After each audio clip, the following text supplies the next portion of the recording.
So this is the problem we're going to be looking at.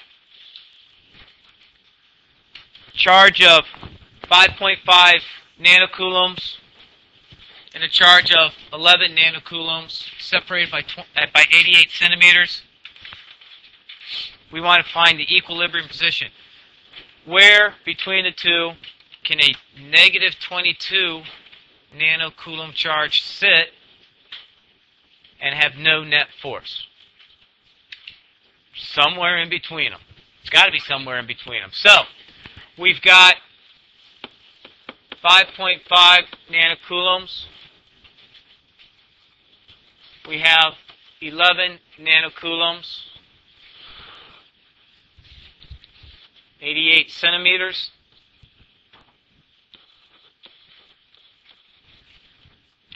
And somewhere in between, we have negative 22 nanocoulombs. It's going to be someplace in between. Now, it has to be in between because it's going to be, the negative 22 is going to be attracted to the 5.5 because they're opposites. And so there's going to be a force between the 5.5 and the negative 22 nanocoulombs in that direction. There's also going to be a force between the negative 22 and the positive 11 in that direction. And so the only way these forces can balance out is if it's in somewhere in between. It'll probably be closer to 5.5. Logically, it would be closer to 5.5. Because the 5.5 is a smaller charge than the 11. So it's going to have to be a little bit closer to the smaller charge, otherwise the larger charge is going to overpower it. See? Yes.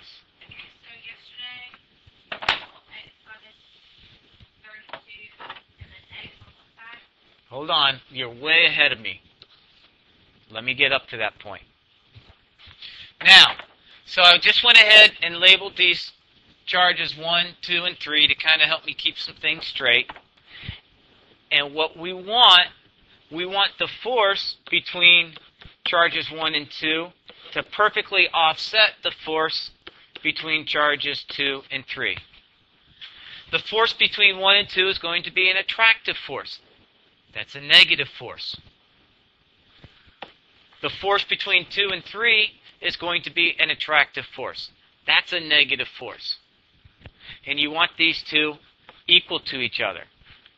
Now the negatives just end up canceling out, but there might be some times where they don't. So it's important to identify where's the attractive force and where's the repelling force. And remember, the negative signs don't dictate direction, they dictate whether it's an attractive or a repelling force. Okay? Now all we're going to do is plug in the electrostatic force equation for the force between 1 and 2 and for the force between 2 and 3. And that's just K, Q1, Q2, and the distance between 1 and 2. Well, I'm just going to call that X. So let's call that X squared because we have to square the distance. So the force between the other two particles, 2 and 3, is K, Q2, Q3. If my total distance is 88 centimeters, this is X. This is going to be 88 minus X. Now, and then we want to square that. Now, please understand, I don't like numbers. I don't like, if I have to deal with numbers, I don't like them to be really small, and I don't like them to be really big. I don't like scientific notation. I can deal with it. I know how to use it. I like numbers like 1, 2, 3, 4.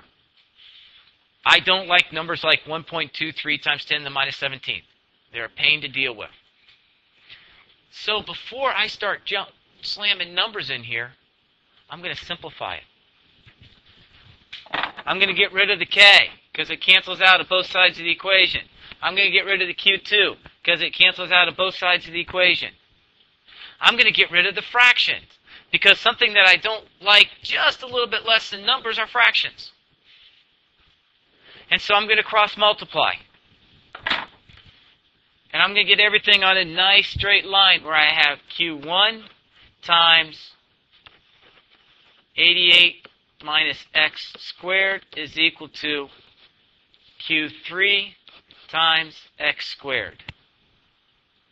Get yourself a Kleenex or a napkin and quit picking your nose.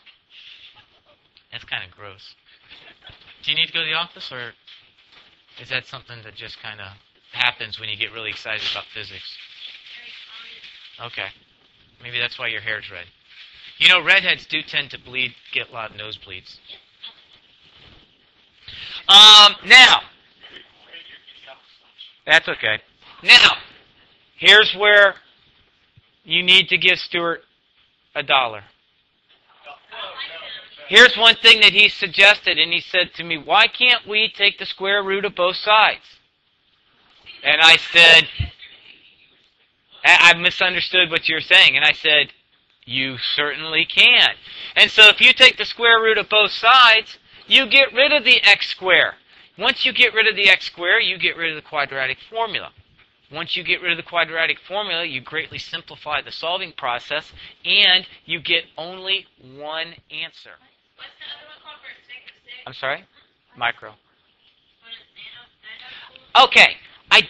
The other nice thing about this is that I didn't really need to worry about converting my centimeters to meters. My answer is going to be in units of meters. So I didn't have to take 0.88. Okay? Because my answer is just going to be in centimeters. So I get 36.3. I did not convert the 88 into meters. I left it in centimeters, so my answer is going to be in centimeters. Yes, Steph?